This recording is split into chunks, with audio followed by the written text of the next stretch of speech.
All right, so let's look at an example of proof by cases.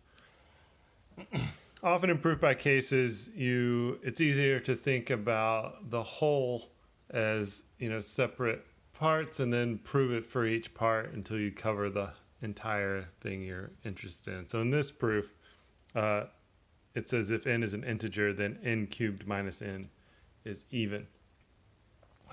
So the whole that we're talking about is n as an integer.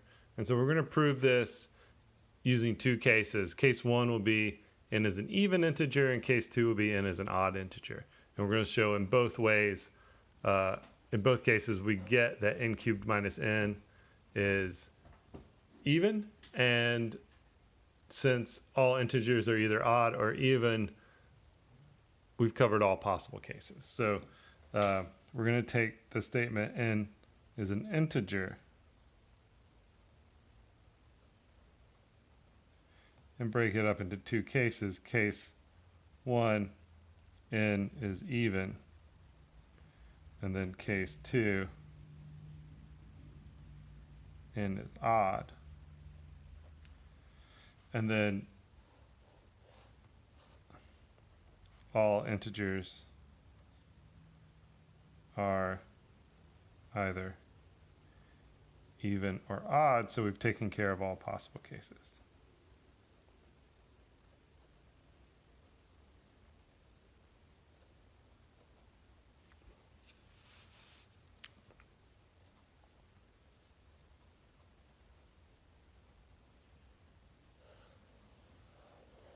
Okay. You can do this with positive and negative and all kinds of things depending on the scenario. Since most of our proofs so far have had to do with integers being even or odd, it's sort of the natural choice in this case. Okay, so this is a direct proof again. So we're still going to assume that P is true and then try to show that we get Q for free. But we're going to do it twice, one when n is even. So case one, n is even.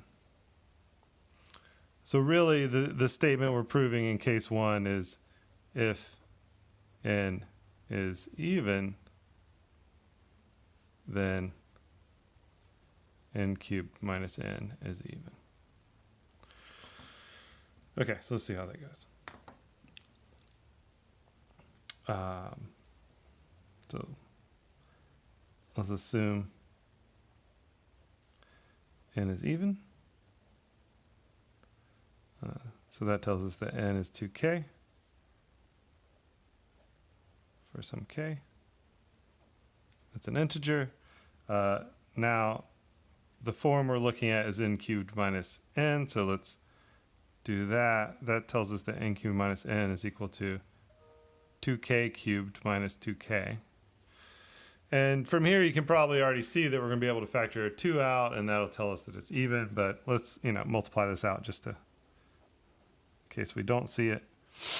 The only thing that needs multiplying out is this first cube. So we cube the 2 and cube the k, so we get 8k cubed. And then to show that it's even, we need to be able to factor a 2 out. So we need to be able to say this is 2 times something, and that something still needs to be an integer. And so it turns out that this is 4 cubed minus k, right? And since 4k cubed minus k is an integer, because we're not dividing it by anything, we're just multiplying and adding things, we know n cubed minus n is even, because we're able to factor a 2 out. Okay, so there's case one, and then, so case two is going to be that n is odd. So in this case, what we're really proving is if n is odd, then n cubed minus n is even. And these two cases will cover all possibilities for n being an integer, right? If n is an integer, that it can only be even or odd. And so we've shown that if it's even, we get an even number. Now we're going to show if it's odd, we also get an even number, and that would be it. Okay, so let's assume n is odd.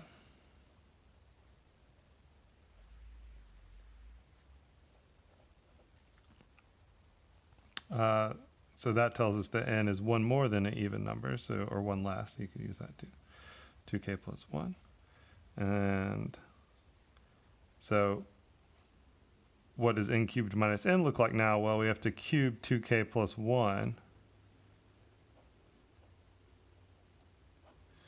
And then subtract 2k plus 1. So let me put this up here.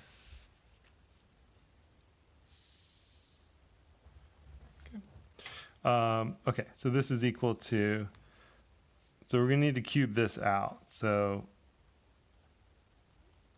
remember, this is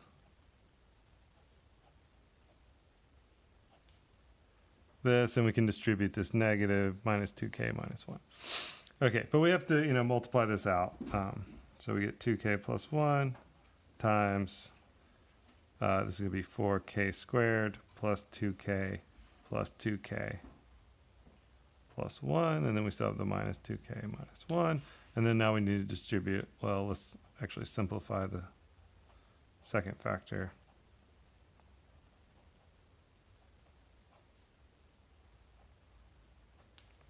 And now we actually need to distribute this as well. So what do we get? We get 8k cubed plus 8k squared plus 2k, and then plus 4k squared plus 4k plus 1, and we still have the minus 2k minus 1. So let's collect, simplify like terms. So we get 8k cubed, k squared terms. We have these two, so plus 12k squared, and then k terms, we have these, and so if we add all these up, we'll get 4k.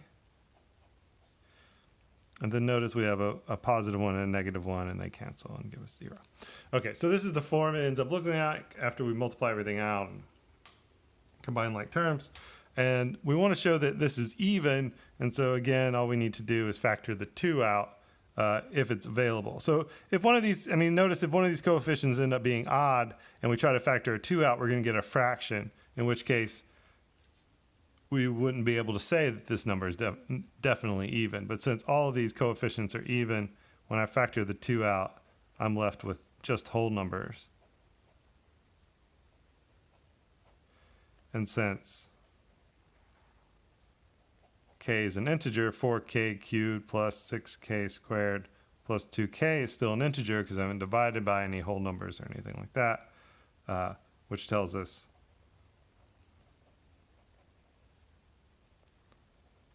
that n cubed minus n is even. Okay, and since, let's finish this up, say something at the end, and since case 1 and case 2 cover all possible integers,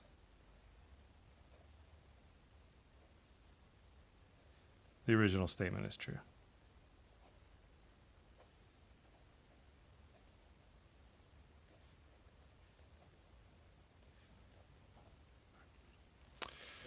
Okay, so that's what it looks like by cases. When you do this by cases, the only difference is once you break it up into cases, you're just proving it, the same statement,